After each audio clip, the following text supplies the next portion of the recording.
नमस्कार दोस्तों, peak PCS के इस वीडियो में आप लोगों का स्वागत है। उम्मीद करते हैं सभी लोग बढ़िया होंगे। तो करंट अफेयर्स के इस टॉपिक में आप लोगों का स्वागत है। इसमें हम लोग बात करेंगे पर्यावरण के एक टॉपिक जो कि वर्तमान में जो है ज़्यादा ही चर्चे में रहा है। अगर बात करें क्या है टॉपिक, तो खतरे में रोडोडेंड्रॉन वाटी, नागालैंड की दजूकोव घाटी में विलुप्ति के कगार पर पहुंच चुका है ना। जो रोडोडेंड्रॉन वाटी है ये वर्तमान में जो है विलुप्ति की कगार पे पहुंच गया है ना। बहुत सारे खतरों का जो है सामना कर रहा है। देख लेते हैं कि चर्चा में क्यों है।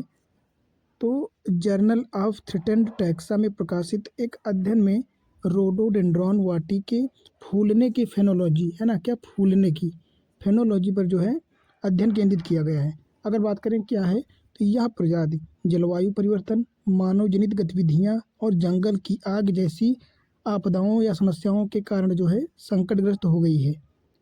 अगर बात करें कैसा दिखता है फूल, तो ये है रोडोडेंड्रॉन, इस प्रकार का दिखता है। अगर इसकी फेनोलॉजी की बात करें, तो फेनोलॉजी वह अध्ययन है जिसमें यह देखा जाता है कि पौधे और जानवर मौसम के अनुसार कैसे बदलते हैं।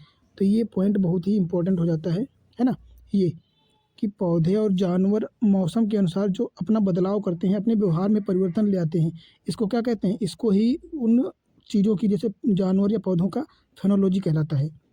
तो ये लाइन बहुत ही इंपॉर्टेंट है आप लोगों के लिए। उदाहरण की बात करें तो जैसे पौधों का फूलना हो गया, पत्तियों का झड़ना हो गया, प्रवासी पक्षियों का आना और जाना इत्यादि हो गया, है ना। जैसे पतझड़ के समय पत्तियां झड़ जाती हैं, तो ये सब क्या है, ये मौसम के अनुसार क्रियाएं होती हैं जो कि उस पर्टिकुलर पौधे की फेनोलॉजी के बारे में बताती हैं। अब हम बात करेंगे रोडोडेंड्रॉन वाटी जो वृक्ष हैं, इसकी विशेषताएं और ये किस प्रकार की इसकी विशेषताएं हैं और कौन से इसके माहौल हैं। तो बात करें, ये छोटा और झाड़ीदार पेड़ है। कैसा, झाड़ी और छोटा पेड़ है। इसकी अधिकतम 25 फीट की ऊंचाई होती है। बात करें स्थानिकता, तो ये केवल मणिपुर और नागालैंड में पाया जाता है। कहाँ पे पाया जाता है, केवल मणिपुर और नागालैंड में पाया जाता है। और विशेष रूप से बात करें तो नागालैंड की दजूकोव जो घाटी है यहाँ पे पाया जाता है रोडोडेंड्रॉन, है ना। 25 फीट इसकी ऊंचाई होती है अधिकतम। और बात करें इसकी खोज, तो पहली बार सर जॉर्ज वाट, किसने, सर जॉर्ज वाट ने 1882 से 85 के दौरान नागालैंड की जो है जाफू हिल रेंज में खोजा गया था। तो ये सारे जो टॉप मेन कीवर्ड हैं ये थोड़ा सा ध्यान रख लेना आप, क्योंकि पीसीएस और आईएएस दोनों में पूछा जा सकता है। अगर बात करें रोडोडेंड्रॉन की अन्य विशेषताएं, तो फूलों के पौधों की प्रजाति है ना, ये फूलों के पौधों की प्रजाति, ये एक प्रकार का फूल है। बात करें लगभग इसकी 1000 प्रजातियां शामिल हैं। देख सकते हैं इस पूरी घाटी में 1000 प्रजातियां शामिल हैं। आवास के क्षेत्र की बात करें तो ये मुख्य रूप से एशिया हो गया, उत्तरी अमेरिका, यूरोप जैसे समशीतोष्ण क्षेत्रों में पाया जाता है। कहाँ पे, समशीतोष्ण क्षेत्रों का जो है ये पौधा है।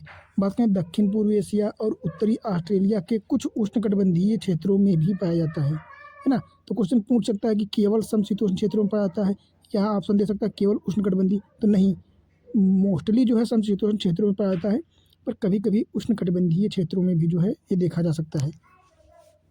बात करें सजावटी पौधा होता है, चूँकि इसके फूल बहुत ही बढ़िया होते हैं, अच्छे लगते हैं, है ना।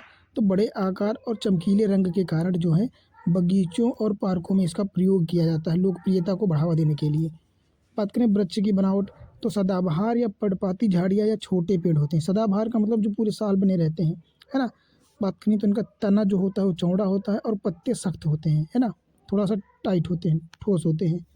बात करें भारत में रोडोडेंड्रॉन की पहचान और संकट के कारण, तो देख लेते हैं ये जो घाटी दजूकोव घाटी दिखाई गई है ना।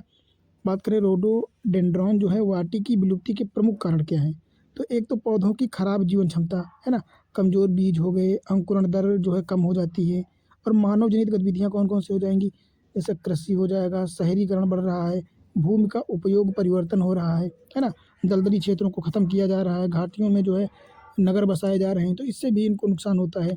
फिर जंगल की आग जो है बहुत ज़्यादा प्रभावित करती है, प्राकृतिक आवासों को नष्ट कर देती है।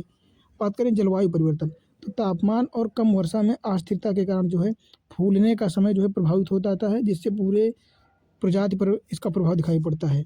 बात करें एक रिपोर्ट के अनुसार जो है क्या कहा गया है कि 25% रोडोडेंड्रॉन प्रजातियां जंगलों में विलुप्ति के खतरे पर हैं। मतलब 25% जनजातियों को खतरा है, ये बहुत बड़ी बात हो सकती है।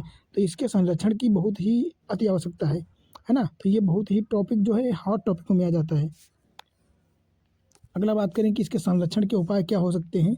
तो पहला तो हो सकता है कि प्राकृतिक आवासों का संरक्षण करना, जैसे जंगलों में आग की रोकथाम करना या इसके आग से बचने के उपाय करना, है ना। अवैध कटाई पर रोक लगाना, संवर्धन और पुनः स्थापन भी किया जा सकता है, जिससे बागानों और नर्सरी में पौधों को उगाकर उनको पुनः स्थापित किया जा सकता है ना। उनकी विविधता को बढ़ावा दिया जा सकता है ना। जागरूकता अभियान, स्थानीय समुदायों में जागरूकता बढ़ाई जा सकती है। वैज्ञानिक शोध, फूलने और फेनोलॉजी और जीवन चक्र पर अनुसंधान, रिसर्च एंड डेवलपमेंट किया जा सकता है इसका। तो इस प्रकार इनके संरक्षण किए जा सकते हैं। अन्य की बात करें, निष्कर्ष क्या होता है, तो रोडोडेंड्रॉन वाटी केवल नागालैंड और मणिपुर की प्राकृतिक धरोहर नहीं है, बल्कि यह भारत की जैव विविधता की महत्वपूर्ण कारण है ना। जितनी ही जैव विविधता बढ़ती जाती है भारत का उतना ही विकास माना जाता है ना। चूँकि जितनी जैव विविधता कम होगी तो फसलों पर भी इसका निगेटिव इम्पैक्ट दिखाई पड़ता है। तो इसकी विलुप्ति को रोकने के लिए क्या करना चाहिए, संरक्षण प्रयासों को तेज़ी से करने की आवश्यकता है।